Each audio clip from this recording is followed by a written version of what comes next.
7월 12일 금요일 새벽 예배 주님께 주신 은혜의 말씀 열왕기하 10장 1절에서 11절의 말씀을 우리 서로 번갈아가며 읽도록 하겠습니다. 아합의 아들 70명이 사마리아에 있는지라 예후가 편지를 써서 사마리아에 보내서 이스라엘 귀족들 곧 장로들과 아합의 여러 아들을 교육하는 자들에게 전하여 일렀으되 너희 주의 아들들이 너희와 함께 있고 또 병거와 말과 견고한 성과 무기가 너희에게 있으니 이 편지가 너희에게 이르거든 너희 주의 아들들 중에서 가장 어질고 정직한 자를 택하여 그의 아버지의 왕자에 두고 너희 주의 집을 위하여 싸우라 하였더라. 그들이 심히 두려워하여 이르되 두 왕이 그를 당하지 못하였거든 우리가 어찌 당하리요 하고 그 왕궁을 책임지는 자와 그 성읍을 책임지는 자와 장로들과 왕자를 교육하는 자들이 예후에게 말을 전하여 이르되 우리는 당신의 종이라 당신이 말하는 모든 것을 우리가 행하고 어떤 사람이든지 왕으로 세우지 아니하리니 당신이 보기에 좋은 대로 행하라 한지라. 예후가 다시 그들에게 편지를 붙이니 일렀으되 만일 너희가 내 편이 되어 내 말을 너희가 들으려거든 너희 주의 아들 된 사람들의 머리를 가지고 내일 이맘때 이스라엘에 이르러 내게 나오라 하였더라. 왕자 70명이 그 성읍의 귀족들 곧 그들을 양육하는 자들과 함께 있는 중에 편지가 그들에게 이름에 그들이 왕자 70명을 붙잡아 죽이고 그들의 머리를 광주에 담아 이스라엘 예후에게로 보내니라. 사자가 와서 예후에게 전하여 이르되 그 무리가 왕자들의 머리를 가지고 왔나이다. 이르되 두 무더기로 싸 내일 아침까지 문 어귀에 두라 하고 이튿날 아침에 그가 나가 서서 뭇 백성에게 이르되 너희는 의롭도다. 나는 내 주를 배반하여 죽였거니와 이 여러 사람을 죽인 자는 누구냐? 그런즉 이제 너희는 알라. 곧 여호와께서 아합의 집에 대하여 하신 말씀은 하나도 땅에 떨어지지 아니하리라. 여호와께서 그의 종 엘리야를 통하여 하신 말씀을 이제 이루셨도다 하니라. 예후가 아합의 집에 속한 이스라엘에 남아있는 자를 다 죽이고 또 그의 귀족들과 신뢰받는 자들과 제사장들을 죽이되 그에게 속한 자를 하나도 생존자를 남기지 아니하였더라. 아멘. 할렐루야. 오늘 저희들 열왕기하 10장 1절에서 11절 말씀으로 오늘 새벽 예배 잠시 은혜를 나누도록 하겠습니다. 성경에 보면 잔인한 얘기가 꽤나 많이 나옵니다. 그 중에 이 예후가 오므리 왕조 아합의 집안에 행한 일은 성경에서 손꼽는 아마 잔인한 광정 중에 하나가 아닐까라는 생각이 듭니다. 오늘 여러분들 보셔서 아시겠지만 아합의 아들 70명 가 왕이 될 수 있는 순위가 될 수 있는 70명 또 다른 말로 표현하면 아합의 집에 관계되어진 모든 사람들을 70명이라고 하는 뭉뚱그린 숫자에 포함했다라고 생각하시면 됩니다. 우리는 잘 알죠. 3대를 멸하고 이런 사극에 보면 이런 말들 많이 나오니까 그런 것과 비슷한 내용이다라고 생각하시면 되겠습니다.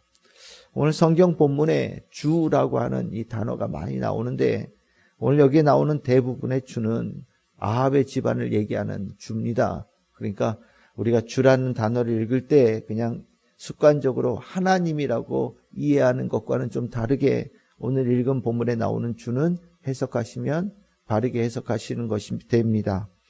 오늘 예후는 하나님의 뜻을 이루어가는 사람입니다. 실은 우리가 이 예후의 이제 여러 가지 이 이야기에 이 시작이 어디였는지를 우리가 좀 봐야 되는 겁니다. 오늘 이 시작은 열왕기상 17장이에요. 열왕기상 17장이 왜 시작이 되느냐? 엘리야의 이야기가 시작되거든요. 엘리야의 이야기의 시작되어짐이 그 시작되어진 이야기가 오늘 열왕기하 10장에 예후의 이야기에서 마무리되어지는 겁니다. 그 마무리되어진다라는 표식이 어디 나오냐면 오늘 읽었던 본문 10절에 나옵니다. 여호와께서 그의 종 엘리야를 통하여 하신 말씀을 이제 이루셨다. 우리가 성경을 읽으면서 하나의 사건을 읽는 것도 또 중요하지만 큰 맥락 안에서 이 성경의 이 이야기를 우리에게 전해주고 있는 저자의 의도를 파악하는 것은 굉장히 중요한 의미가 됩니다. 오늘 성경 안에 한 권의 책 안에 또 하나의 책이 있는 거예요. 엘리야의 이야기서부터 시작해서 예후의 이야기까지 이르는 굉장히 긴 이야기입니다. 벌써 오늘 열왕기 하만 해도 10장이잖아요. 17장, 열왕기상은 17장이 시작해서 22장이 끝나거든요. 그러니까 얼마나 긴 이야기입니까? 이 긴 이야기를 우리는 잊어버렸어요. 아마 여기까지 오는 가운데 앞에 엘리야 이야기 아마 우리 머릿속에 가지고 있지 못할지도 모릅니다. 그 사이에 엘리사의 이야기도 나왔고요. 쭉 이야기가 쭉 길러 나오는 과정 속에 굉장히 많은 이야기가 지나갔어요. 우리는 그 이야기가 지나가면서 그때 그 이야기를 만나다 보니까 그냥 그것을 닥치는 대로 오늘 만나는 그 이야기 속에서 오늘 나에게 일어난 일들에 대해서 집중하며 삽니다. 근데 하나님은 스타일이 좀 다르셔요. 하나님은 우리보다 스케일이 훨씬 크십니다.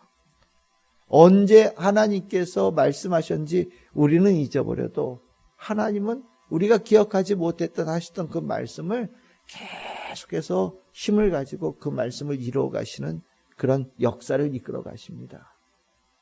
정말 우리는 완전히 까맣게 잊어버린 그 말씀을 하나님께서는 잊지 않으시고 그 말씀이 이루어지는 역사의 흐름을 계속해서 이어가시면서 오늘 이 이야기의 마무리처럼 하나님의 말씀이 이루어진다라는 것을 어느 누군가를 통하여서 때에 따라서는 어떤 역사적인 사건을 통하여서 우리가 경험케 만드십니다. 그리고 하나님께서는 우리에게 이렇게 말씀하시지요. 내가 너희에게 한 그 말을 반드시 이룬다고 하지 않았느냐. 너희들은 내가 그 한 말을 그때는 그렇게 중한 말, 또 귀한 말, 복된 말, 능력의 말로 너희들이 생각하지 못했겠지만 오늘 그 너희들이 잊어버렸던 그 말이 오늘 이 성취되어지는 이 일을 보면서 내가 너희들에게 준 말 한마디 한마디를 귀하게 마음에 새기고 붙잡고 살아야 된다라는 것을 꼭 명심하기를 바란다라고 하나님께서 말씀해 주시는 거예요. 오늘 이 예후의 이야기에 수많은 사람들의 죽음의 이야기가 나오지만 실은 이게 그렇게 중요한 게 아닙니다. 하나님의 말씀이 이루어진다라는 것을 우리에게 가르쳐 주는 거예요. 그것이 바로 앞장에 나온 말씀도 아니고 한참 전에 나왔던 하나님 말씀이 이렇게 이루어진다라는 것을 우리에게 가르쳐 주면서 우리 안에 하나님의 말씀에 대해서 쉽게 잊어버리고 때에 따라서는 확실하게 신뢰하지 못하고 때에 따라서는 기대하지 못하고 때에 따라서는 온전하게 따르지 못하는 우리의 부족함을 하나님께서 질책하시고 또 경고하시면서 그런 모습에서부터 벗어나야 된다는 것을 우리에게 말씀해 주시는 겁니다. 우리는 머리가 참 나빠요. 하나님께 주신 말씀이 정말 폭포수처럼 막 무한대로 쏟아지는데 정작 우리의 심령에 가지고 있는 것은 정말 얼마 되지 않습니다.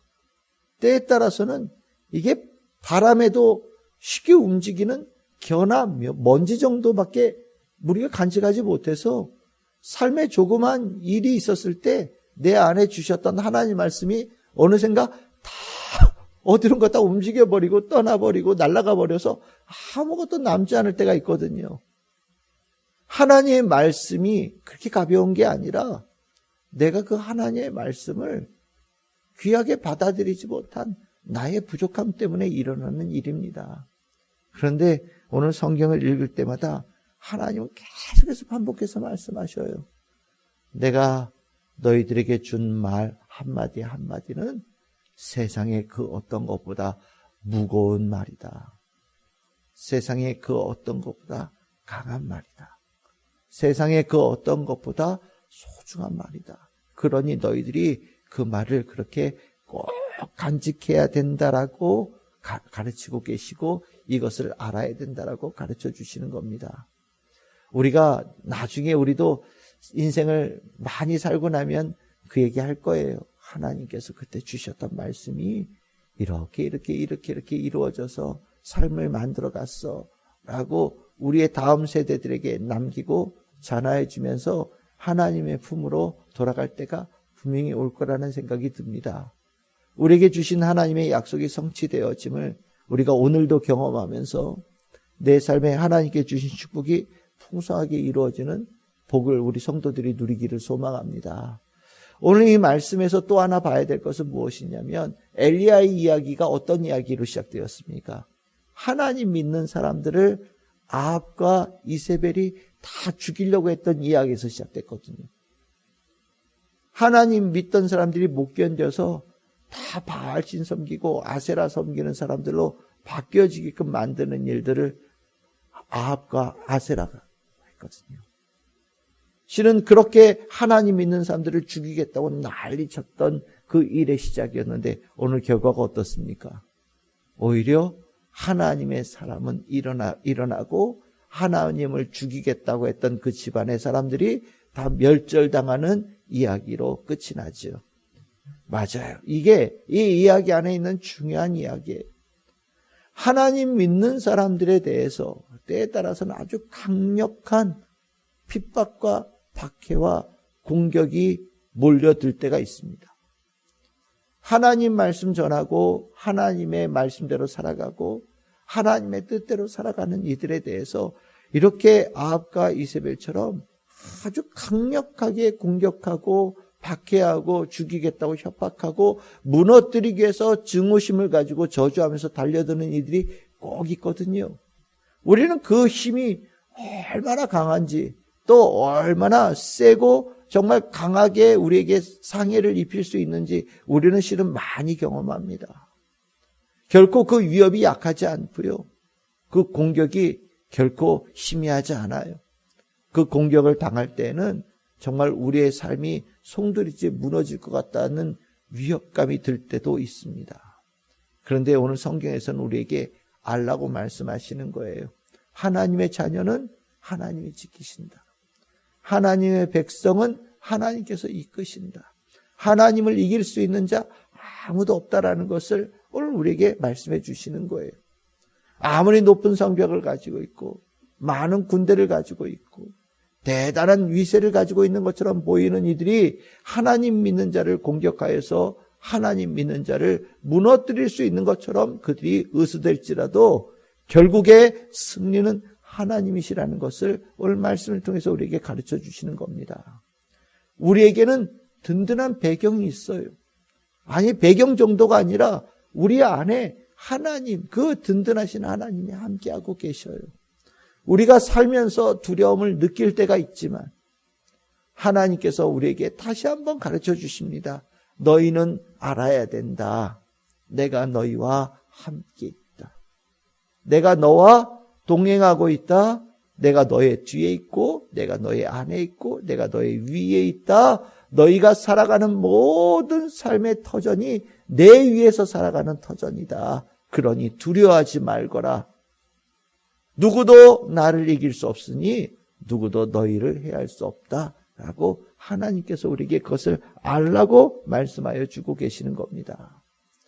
오늘 우리에게는 뭐 어떤 일이 또 있을 수 있어요. 하지만 늘 언제나 나와 함께 하시는 하나님을 깊이 깨닫고 그 하나님을 붙잡고 하나님의 승리가 여러분들의 승리가 되어지고 하나님의 기쁨이 여러분들의 기쁨이 되어지는 우리 성도들의 복된 날 될 수 있기를 주님의 이름으로 축복합니다. 오늘 이 말씀의 또 하나의 중요한 포인트는 이제 아합의 이 집안들, 아합과 관계되어진 모든 사람들은 이제 멸절의 길로 가고 있어요. 이제 그 광경을 바라보고 있는 일반 백성들에게 예후가 요구하는 겁니다. 너희들은 어떤 편에 설 것인가에 대해서 묻고 있는 겁니다. 오늘 여기 1절에 보시면 이스라엘 귀족들 곧 장로들과 아합의 여러 아들을 교육하는 자들이라고 표현하고 있고 5절에 보시면 그 왕궁을 책임지는 자, 그 성읍을 책임지는 자, 왕자들과 장로들과 왕자를 교육하는 자들에게 편지를 썼다라고 얘기하고 있어요. 두 번에 걸쳐서 편지를 쓰는데 첫 번째 편지는 너희들 이제까지 따랐던 그 아합의 집안 그 권세를 가지고 또 왕 세워서 나 한번 겨뤄보자 라고 하는 그런 편지고요. 두 번째 편지는 그들이 저희들이 어떻게 이 강한 권세를 가진 예후 당신과 맞서 싸우겠습니까? 우리는 당신 편입니다 라고 얘기하는 이 사람들에게 대해서 말 가지고 안 된다라는 거예요. 말로 하는 거로 끝나지 않는다라는 겁니다. 너희들이 나를 따른다. 아니, 더 명확하게 얘기하면 하나님을 따른다라는 것을 보여줘야 된다. 실행해야 된다라고 얘기하고 있는 겁니다. 그 실행의 모습이 뭐냐? 너희들이 함께하고 있는 아합의 그 모든 아들들을 죽여서 그 머리를 가져오라고 하는 좀 처참한 이야기가 나오는 거죠. 우리가 여기에서 이러한 사람들에 대해서 9절에 보시면 평가가 어떻게 나오냐? 의롭다라고 평가가 나와요. 이것이 이 정도 되어져야 인정받을 수 있다라는 것을 얘기하는 겁니다. 우리가 참 조금 잘못 배운 것 중에 하나가 뭐냐면 믿는다라는 것에 대해서 그냥 말로 고백하면 믿는 것이 다 끝나는 것이라고 우리가 가르치고 또 우리가 마음에 품고 신앙생활을 해오는 경향들이 좀 있었거든요. 주 예수를 부르는 자마다 구원을 받는다고 하니까 그 이름 부르는 것만으로도 이미 믿음의 모든 것을 다 했다라고 생각하고 또 그렇게 가르치면서 왔던 경향이 있어요. 물론 그 말씀이 틀린 말씀은 아닐 겁니다. 하지만 우리가 말로 끝나는 것에 대해서는 실은 이거는 좀 문제가 있는 거예요. 말은 시작입니다. 고백은 시작입니다. 고백만 가지고 하겠다라는 결심만 가지고 하나님은 변했다, 돌아섰다, 바꿨다, 회개했다라고 생각하지 않으셔요. 우리가 고백한 것은 시작이 되어지고 그 고백대로 행하여지고 결단하는 용기가 필요한 겁니다. 용기, 의를 따르기 위한 용기, 하나님을 따르기 위한 용기와 결단이 있고 그것에 기반되어진 삶의 변화가 일어날 때 하나님께서는 그 삶이 새로운 길로, 새로운 방향으로 전환되어졌다라고 인정한다라는 것을 오늘 우리에게 말씀해 주시는 거예요. 저 오므리 아합에서부터 이 자리까지 왔으니 얼마나 긴 시간 이스라엘 백성들이 아합의 우상숭배의 길을 쫓아온 겁니까? 근데 그들이 그냥 단순하게 오늘서부터 예후를 왕으로 저희가 섬기고 오늘서부터 하나님을 따르는 자가 백성이 되겠습니다라고 말로 고백한다고 그것이 쉽게 변하겠습니까? 그렇지 않죠. 오늘 예후를 통해서 하나님께서는 분명히 말씀하시는 거예요. 너희들이 그렇게 되어지겠다라고 고백했으면 실행하거라. 용기를 가지고 실행하거라. 결단하면서 실행하거라 라고 가르쳐 주시고 그래야 내가 인정하겠다라고 말씀해 주시는 겁니다. 오늘 결국엔 이 사람들은 그 실행을 했고 그 이제까지 있었던 모든 것들의 죄과에 대해서 용서함을 받고 의롭다라고 하나님께서 인정해 주시고 평가해 주시는 은혜를 잊게 되어지는 거예요. 결단한 자들이 그 축복을 받은 거죠. 하지만 다 그렇게 결단한 건 아닌 것 같아요. 11절 보십시오.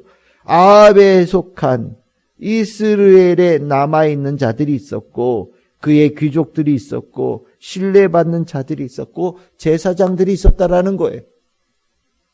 누군가는 예후의 말에 의해서 마음의 결단을 가지고 용기를 가지고 하나님의 뜻대로 행하게는 행동으로 옮겨져서 하나님께 인정받고 또 용서를 받아서 의롭다라고 평가받는 사람들이 있었지만 그 가운데 많은 이들은 그러지 않았고 그 결과가 어떻게 됐느냐? 죽임을 당하는 길로 나가였다. 하나님의 뜻에 받아들여서 행한 자들에게는 용서받아서 살게 되어지는 결과가 있었고 끝까지 아합의 집을 따르는 자 혹여나 앞에서 말로는 내가 하겠다고 했지만 실행하라고 하니까 주저주저하고 못하고 쉽게 결단하지 못하는 이들은 결국 죽음으로 그 결과가 끝나는 이들이 있었다라는 완전히 양극단의 이야기가 이 이야기 안에 포함되어져 있는 거예요. 결국 말이 아니라 말로 시작되어져서 행동으로 결단되어지고 실행되어지는 것까지 나아가는 것이 하나님께서 우리에게 진실로 원하시는 삶의 중요한 전환의 모습이라는 것을 우리에게 가르쳐 주는 겁니다. 우리가 말과 마음이 다를 때가 있어요. 배운 건 있어서 이래야 된다라고 말은 하지만 속 마음은 아닌 경우들이 허다하지 않습니까? 결국 우리의 마음이 이쪽으로 향하고 있으면 내가 이래야 된다라고 말하는 것은 실은 이 말은 거짓말이 되는 거예요. 우리의 마음이 바뀌어야 되는 거예요. 마음이 바뀌면 행동이 바뀝니다. 마음이 바뀌면 결단이 바뀌고 실행할 수 있는 거예요. 그것이 말과 행동이 일치되어질 때 하나님의 백성의 의로운 자의 모습에 되어지는 온전함으로 나가는 길이 되어지는 거거든요. 우리 성도들의 삶의 힘은 무엇이냐? 내가 고백하는 것과 내가 살아가는 것이 일치가 되어질 때 힘이 있는 거예요. 내가 믿고 있는 것과 내가 실행하는 것이 일치되어질 때 능력이 되어지는 겁니다. 내가 알고 있는 것과 실행하는 것이 동일하게 되었을 때 성령의 역사가 일어나는 거예요. 저도 말과 행동이 다르다라는 것을 느껴질 때가 있거든요. 또 알고 있을 때가 있어요. 굉장히 괴롭습니다. 우리가 회개할 때가 무엇입니까? 아는 것과 행하는 것을 일치하게 되어지는 방향이 우리가 신앙생활에 가는 중요한 지향점이 되어져 가야 되는 겁니다. 오늘 성도들의 오늘 하루가 내가 알고 믿는 것과 삶이 일치되어져서 가는 그 길에 성령의 놀라운 은혜가 더하여지는 축복이 있기를 소망합니다. 천하무적이에요. 내가 믿고 있는 것과 살아가는 것이 일치되어질 때 성령께서 역사하시거든요. 오늘 그 축복으로 오늘 우리 성도들이 가는 곳에 하나님의 나라가 이루어지고 구원의 역사가 이루어지고 하나님께 주신 복된 결실이 맺혀지는 우리 성도들의 멋진 하루가 되시기를 주님의 이름으로 축복합니다.